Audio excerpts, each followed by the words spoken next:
राष्ट्रपति द्रौपदी मुर्मू की पहली काशी यात्रा। गंगा आरती के बाद बाबा विश्वनाथ भैरव का आशीर्वाद लेंगे। 21 देव कन्याएं होंगी सामने।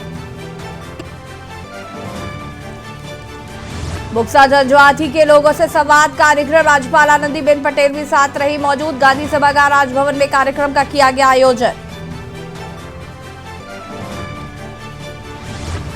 लखनऊ में G20 सम्मेलन की आज से शुरुआत। कार्यक्रम स्थल सेंट्रम होटल में सीएम ने कार्यक्रम के लिए जानकारी। केंद्रीय मंत्री अश्विनी वैष्णव साथ रहे मौजूद। 3 दिवसीय इन्वेस्टर समिट का हुआ समापन। मथुरा में दिखाया गया लखनऊ में आयोजित कार्यक्रम का लाइव प्रसारण। मथुरा में हुआ निवेश कुंभ का आयोजन।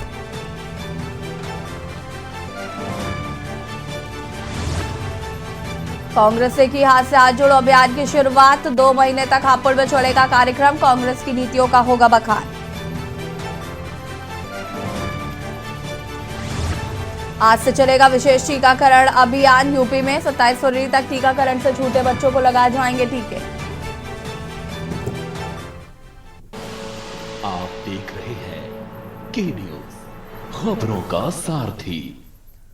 नमस्कार, खबर उत्तर प्रदेश में आप सभी का स्वागत है। मैं हूं आपके साथ यशी शुक्ला। राष्ट्रपति द्रौपदी मुर्मू की पहली काशी यात्रा आज। आपको बता दें कि गंगा आरती के बाद बाबा विश्वनाथ भैरव का लेंगी आशीर्वाद। 1 दिवसीय दौरे पर वाराणसी पहुंचेंगी द्रौपदी मुर्मू।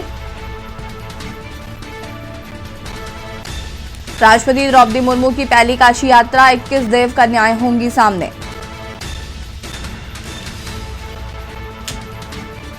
21 देव कन्याएं होंगी सामने।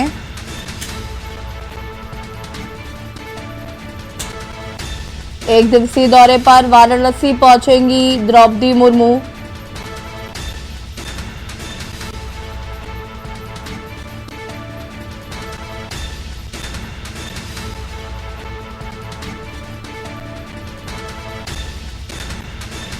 वाराणसी से खबर। राष्ट्रपति द्रौपदी मुर्मू का काशी दौरा।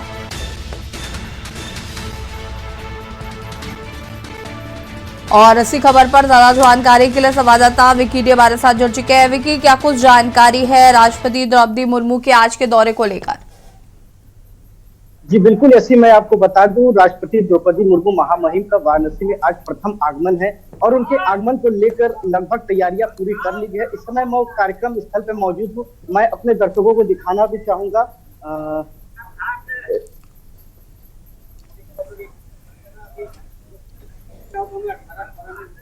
जी विकी। जी बिल्कुल, मैं आपको दिखाना चाहूंगा। इस समय ये देख रहे हैं कि आप तैयारियां लगभग कर गई। यही वो स्टेज है जहाँ पे द्रौपदी मुर्मू रहेंगी। आरती को गंगा आरती निहारेंगे। और ये देखिए पूरे यहाँ पे वीआईपी व्यवस्था की गई है। गंगा आरती की सारी तैयारियां लगभग कर दी गई है। और ये जो छठा है, यहाँ से वो द्रौपदी मुर्मू राष्ट्रपति जो है गंगा की आरती देखेंगी। और उनके दौरों को लेकर आपको बता दें, लगभग वो दोपहर 3 बजे के बाद वो काशी में आगमन करेंगे और लगभग 5 घंटे वो काशी में प्रवास करेंगी। उनके प्रवास को लेकर यहाँ पे जो है सारी तैयारियां कर ली गई है। जी बिल्कुल, आपको बता दूं। लो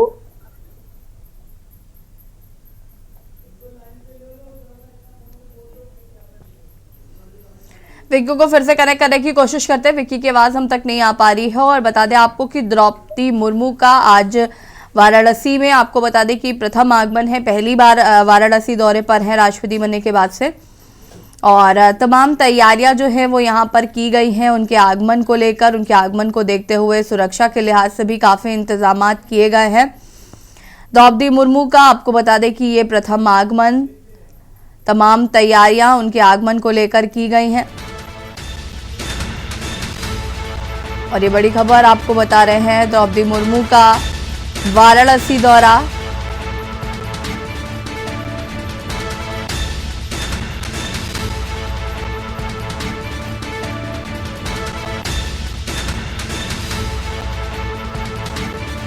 गंगा आरती के बाद बाबा विश्वनाथ भैरव का लेंगी आशीर्वाद। 21 देव कन्याएं होंगी सामने। और विकी डे हमारे साथ एक बार फिर से जुड़ चुके हैं। विकी, आवाज आ रही है क्या आपको? अनम्यूट करें।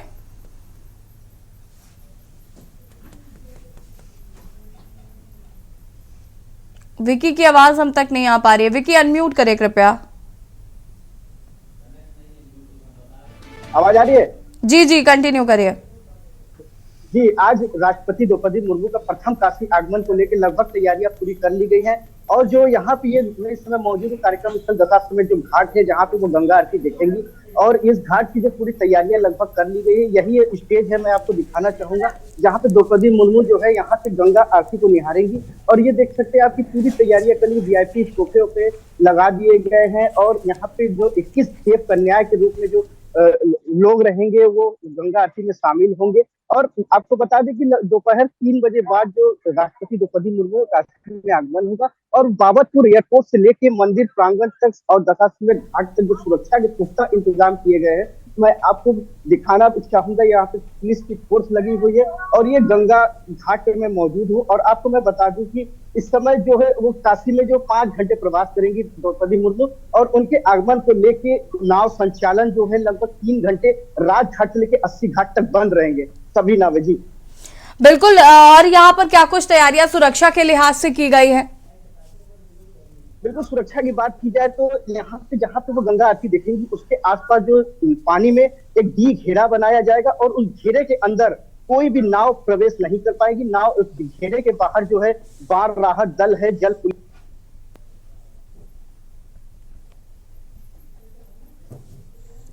अनम्यूट करें विक्की।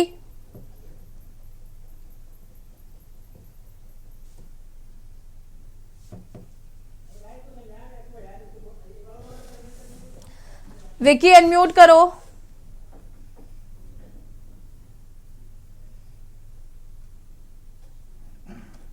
ठीक है विक्की, बहुत बहुत शुक्रिया आपका तमाम जानकारी के लिए और भी अपडेट आपसे आगे लेते रहेंगे। और बता दें आपको कि द्रौपदी मुर्मू के आगमन को लेकर तमाम तैयारियां जो हैं वो कर ली गई हैं। सुरक्षा के लिहाज से भी तमाम तैयारियां यहां पर की गई है। पहली बार उनका आगमन है राष्ट्रपति बनने के बाद वाराणसी में। रुकेंगे छोटे से ब्रेक के लिए, जल्द हाजिर होते हैं। के न्यूज़, खबरों का सारथी। ब्रेक के बाद एक बार फिर से आप सभी का स्वागत है और कानपुर से खबर जहां पर इरफान सोलंकी के मामले में फरार चल रहे पार्षद मन्नू रहमान की तलाश में जुटी है पुलिस। मन्नू रहमान के घर में मूलगंज पुलिस ने दी दबिश। मन्नू रहमान के करीबियों और रिश्तेदारों के घर पुलिस ने दी दबिश। परिजनों और करीबियों को दिया गया है अल्टीमेटम। मन्नू रहमान के घर में मूलगंज पुलिस ने दी दबिश। इरफान सोलंकी मामले में आपको बता दें कि रहमान की तलाश की जा रही है और रहमान फरार चल रहा है। घर में कल दबिश दी गई और परिजनों को अल्टीमेटम भी दिया गया है।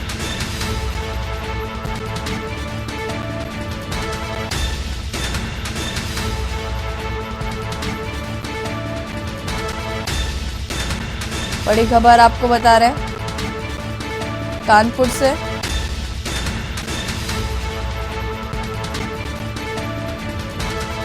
इरफान सोलंकी के मामले में रहमान की तलाश, माफ कीजिएगा,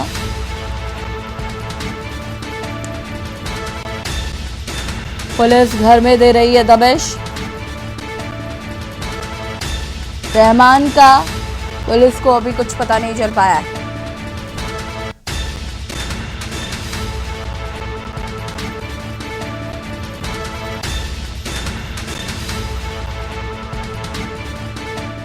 और सीधे आपको ले चलते हैं लखनऊ, जहां पर मुख्यमंत्री योगी आदित्यनाथ क्या कुछ कह रहे सुन लेते हैं। को नहीं मिल पाता है, लेकिन हम लोगों ने जब उसमें ई पॉस मशीन लगाई, ई पॉस मशीन के माध्यम से प्रदेश के अंदर से हमने उनकी मॉनिटरिंग करनी प्रारंभ की। आज परिणाम है कि 15 करोड़ लोगों को हम लोग पब्लिक डिस्ट्रीब्यूशन सिस्टम से खाद्यान्न उपलब्ध करा रहे हैं और तकनीक का उपयोग कराने के बाद 1200 करोड़ रुपए की सालाना बचत भी प्रदेश को इसके माध्यम से हुई है। इसी प्रकार से जीवन के अन्य अनेक क्षेत्रों में भी हम लोगों ने इन कार्यक्रमों को आगे बढ़ाने का कार्य किया है।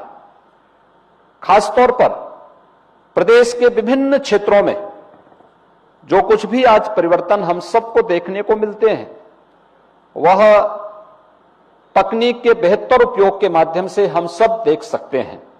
खासतौर पर इस सदी की सबसे बड़ी महामारी के दौरान, कोविड-19 के दौरान प्रदेश के अंदर हम लोगों ने अब तक 40 करोड़ वैक्सीन की डोजेस प्रदेश के नागरिकों को उपलब्ध करवाने में सफलता प्राप्त की।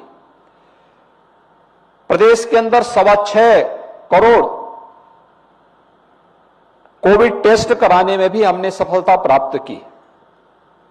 प्रदेश के अंदर इस प्लेटफॉर्म का उपयोग करते हुए आज व्यापक परिवर्तन करने के कार्य हो रहे हैं और आज उसका परिणाम है कि देश की 25 करोड़ की आबादी के सबसे बड़े प्रदेश में हर ओर वह परिवर्तन हम सबको देखने को प्राप्त हो रहा है। मित्रों, डिजिटल तकनीक आज की आवश्यकता है। इसके माध्यम से हम एक पारदर्शी व्यवस्था के साथ ही प्रत्येक नागरिक के जीवन में व्यापक परिवर्तन लाने का काम भी कर सकते हैं। और भारत ने पिछले 9 वर्ष के दौरान जिस तेजी से इस क्षेत्र में न केवल परिवर्तन लाया है बल्कि 140 करोड़ की आबादी के जीवन में व्यापक परिवर्तन करने का कार्य किया है, वह दुनिया के उन तमाम देशों के लिए एक उदाहरण हो सकता है। अगर उत्तर प्रदेश के अंदर ही हम देखें तो 2 करोड़ 60 लाख किसानों को प्रधानमंत्री किसान सम्मान निधि का लाभ, 1 करोड़ उन लोगों को जो निराश्रित महिलाएं थी, वृद्धावस्था में निराश्रित वृद्धजन थे या दिव्यांग जन थे, उनको पेंशन की सुविधा का लाभ हम लोग इस तकनीक के माध्यम डीबीटी के माध्यम से उन्हें उपलब्ध करवाने का कार्य कर रहे हैं। इसी प्रकार से प्रदेश के अंदर 1 करोड़ छात्रों को स्कॉलरशिप की सुविधा हम डीबीटी के माध्यम से उनके खातों में करते हैं। बेसिक शिक्षा परिषद के स्कूलों में अध्ययन कर रहे 1 करोड़ 91 लाख बच्चों को, जो काफी वीकर सेक्शन के हैं, उन्हें uniform, bag, books, shoes, sweater, ये सभी हम डीबीटी के माध्यम से धनराशि उनके अकाउंट में भेजते हैं और वे स्वयं अपने उसके माध्यम से अपनी राशि को खरीदते हैं। अपने लिए जो भी उनके लिए उपयोगी हो, यूनिफॉर्म बनाने का काम करते हैं या बैग और बुक्स का क्रय उस धनराशि से स्वयं करते हैं। किसानों को मिलने वाली किसी भी प्रकार की सुविधा डीबीटी के माध्यम से हम उपलब्ध करवाने का कार्य कर रहे हैं। प्रोक्योरमेंट की पूरी पॉलिसी को हमने उसके साथ जोड़ा हुआ है और प्रदेश के अंदर अपने युवाओं को तकनीकी रूप से सक्षम बनाने के लिए उत्तर प्रदेश के अंदर हम 2 करोड़ युवाओं को वर्तमान में टैबलेट और स्मार्टफोन भी उपलब्ध करवाने का कार्य कर रहे हैं। एक बड़े अभियान के साथ इन कार्यक्रमों को आज उत्तर प्रदेश के अंदर पूरी प्रतिबद्धता के साथ आगे बढ़ाने का कार्य किया जा रहा है। आज प्रदेश के अंदर ई ऑफिस की प्रणाली लागू होने का परिणाम है। और G20 सम्मेलन का आज लखनऊ में आगाज हुआ, जिसमें मुख्यमंत्री योगी आदित्यनाथ को आप सुन रहे हैं। रुके एक छोटे से ब्रेक के लिए, जॉल हाजिर होते हैं। के न्यूज, खबरों का सारथी। ब्रेक के बाद एक बार फिर से आप सभी का स्वागत है। अमरोहा से खबर, जहां पर बेसिक शिक्षा की रद्दी में बिकी किताबों के मामले में कार्रवाई की गई। डैम ने 2 कर्मचारियों को निलंबित कर दिया है। जांच में जो दोषी सामने आए हैं उन पर कार्रवाई की जाएगी। एबीएसए ने 3 व्यक्तियों के खिलाफ दर्ज कराया था मुकदमा। बेसिक शिक्षा विभाग की 10,000 किताबें बेची गई थी रद्दी में। ब्लॉक गंगेश्वरी के गांव कनेटा में पकड़ी गई थी सरकारी किताबें। डीएम ने 2 कर्मचारियों को किया है निलंबित।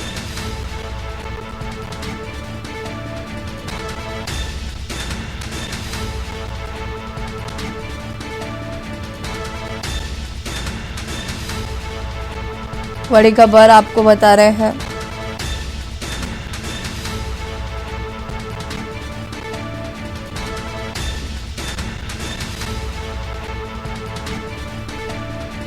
ब्लॉक गंगेश्वरी के गांव का मामला, जहां पर बेसिक शिक्षा की रद्दी में बिकी किताबें।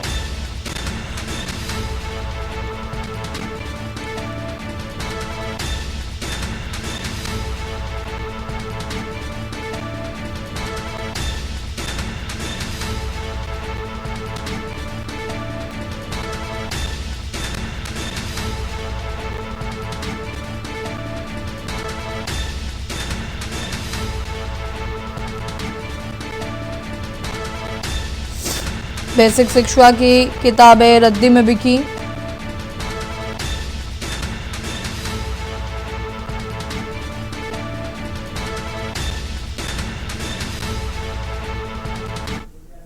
और मुख्यमंत्री योगी आदित्यनाथ क्या कुछ कह रहे, सुन लेते हैं। लघु चेतसाम उदार चरितानाम तो वसुधैव कुटुंबकम, और वसुधैव कुटुंबकम के इस भाव को, जिसमें one earth, one family, one future की भावना निहित है, जो आज G20 के इस थीम के साथ आज डिजिटल इकोनॉमी वर्किंग ग्रुप की इस बैठक के साथ हम उत्तर प्रदेश की राजधानी में यहां पर एकत्र बैठे हुए हैं। निश्चित ही डिजिटल इकोनॉमी वसुधैव कुटुंबकम के इस भाव के साथ पूरी दुनिया को एक परिवार के रूप में आगे बढ़ाने में मदद कर सकती है, उनके जीवन में और मानवता के जीवन में व्यापक कल्याण का भाव लेकर के आगे बढ़ सकती है। मुझे पूरा विश्वास है कि G20 वर्किंग ग्रुप की यह बैठक उत्तर प्रदेश की राजधानी लखनऊ में आप सभी आए हैं, कुछ नए मुद्दों को लेकर के आगे बढ़ेगी और मानवता के कल्याण के मार्ग को प्रशस्त करते हुए आप सभी एक नई दिशा देने का कार्य करेंगे। आज के इस अवसर पर आप सब ने उत्तर प्रदेश की राजधानी में डिजिटल इकोनॉमिक ग्रुप की इस प्रथम बैठक में उपस्थित होकर के उत्तर प्रदेश के कार्यक्रम को आगे बढ़ाने में अपनी मदद की, क्योंकि ये लगातार 5 दिनों के 2 इवेंट 5 दिनों के अंदर उत्तर प्रदेश के अंदर संपन्न हो रहे हैं। मैं इसके लिए आदरणीय प्रधानमंत्री जी का, केंद्रीय मंत्री माननीय श्री अश्विनी वैष्णव जी का और उनकी पूरी टीम का हृदय से आभार व्यक्त करता हूं। आप सबका मैं हृदय से यहां पर स्वागत करता हूं, अभिनंदन करता हूं। मुझे पूरा विश्वास है कि G20 डिजिटल इकोनॉमिक ग्रुप की यह बैठक निश्चित ही देश को और दुनिया को एक नई दिशा देने का कार्य करेगा। इस पूरे अभियान की प्रति मेरी शुभकामनाएं हैं। धन्यवाद। जय हिंद।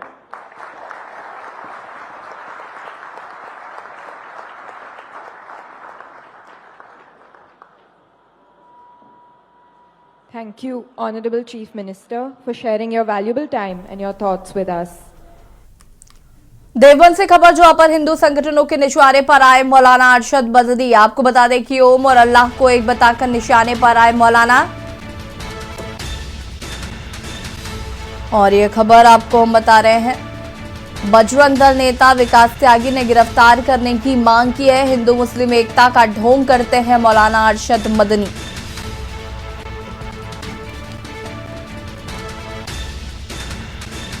अल्लाह और ओम को एक बताकर निशाने में आए पन्नी साहब।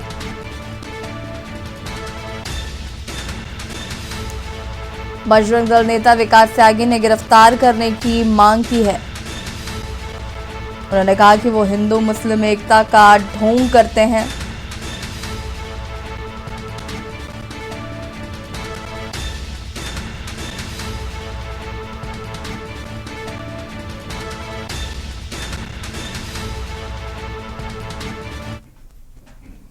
मैं यही कहना चाहूँगा मदनी साहब से कि प्रेम की भाषा का प्रयोग करें।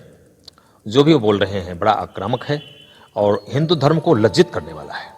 इसलिए मेरा निवेदन है उनसे, वयोवृद्ध हैं, बुजुर्ग व्यक्ति हैं, इसलिए हमारे धार्मिक शास्त्रों पर अमर्यादित बातें न करें।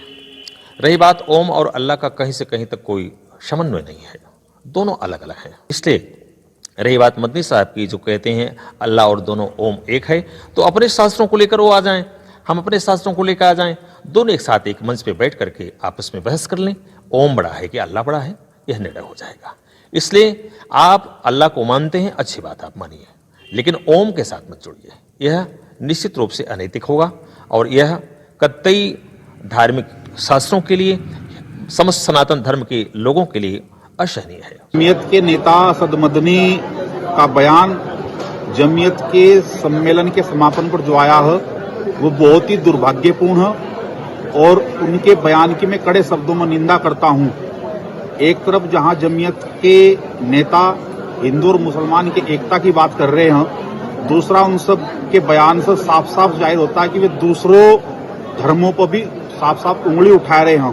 और दूसरे धर्मों के प्रति उनकी क्या सोच है वो उनके बयान तो स्पष्ट हो गया। मैं सरकार से मांग करूंगा कि जो उनका बयान आया है, जो उनका वक्तव्य आया है, तुरंत असद मदनी के खिलाफ कार्रवाई करते हुए और उन्हें गिरफ्तार किया जाना चाहिए। लूट। गाजियाबाद से खबर, जहां पर स्क्रैप कारोबारी से हुई लूट। व्यापारी को तमंचा दिखाकर लूटे पैसों से भरा बैग। पुलिस मौके पर पहुंचकर घटना जांच में जुटी। थाना साहिबाबाद के शालीमार गार्डन चौकी का ये पूरा मामला बताया जा रहा है। अलीगढ़ और गाजियाबाद से आपको ये खबर बता रहे हैं, जहां पर आपको बता दें कि स्क्रैप, उससे पहले भिंड से खबर, जहां पर पुरानी रंजिश को लेकर दो पक्षों में मारपीट। विवाद के दौरान जमकर चले लाठी डंडे।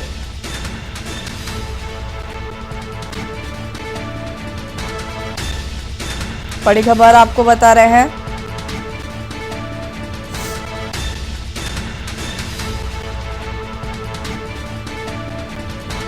गाजियाबाद में स्क्रैप कारोबारी से हुई लूट। व्यापारी को तमंचा दिखाकर लूटा पैसों से भरा बैग।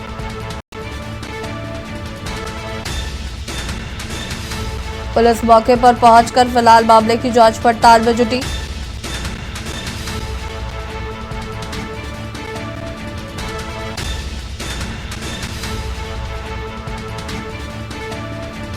व्यापारी को तमंचा दिखाकर लूटा पैसों से भरा बैग।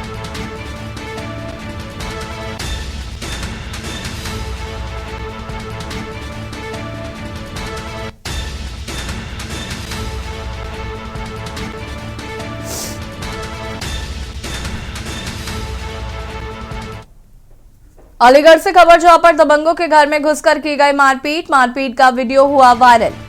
अलीगढ़ से खबर, दबंगों ने घर में घुसकर की मारपीट। मारपीट का वीडियो हो रहा वायरल।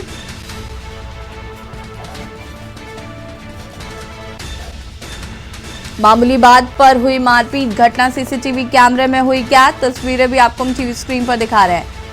दर्जनों की तादाद में लोग मारपीट करने के लिए पहुंचे।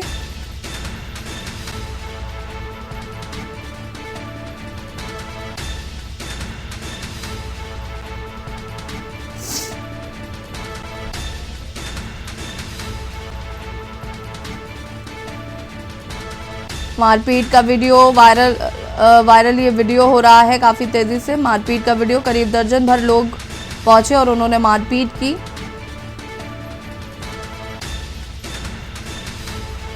तस्वीरें आपको हम टीवी स्क्रीन पर दिखा रहे हैं। मारपीट का ये वीडियो सीसीटीवी कैमरे में हुआ कैद।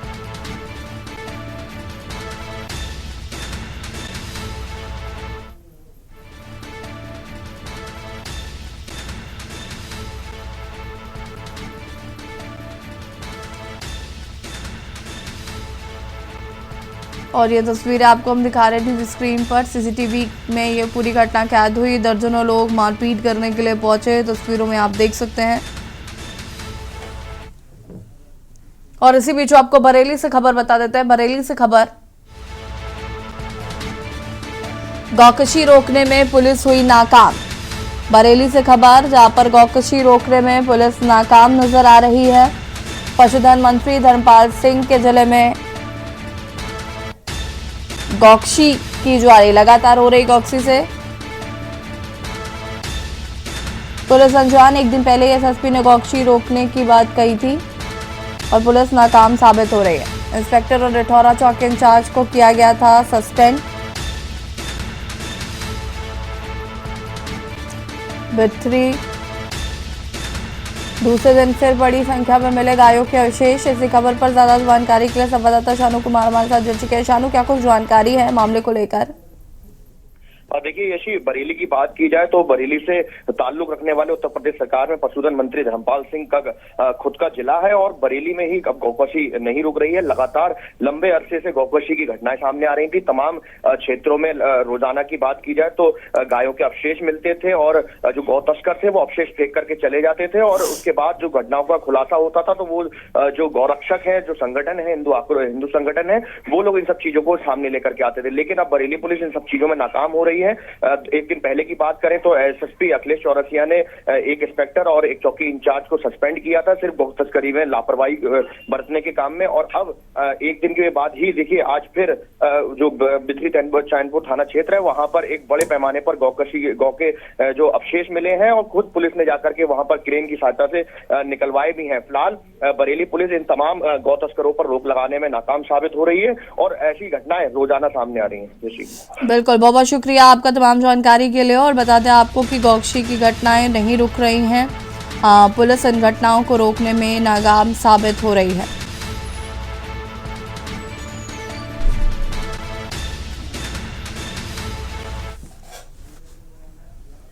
बुलेटिन में इतना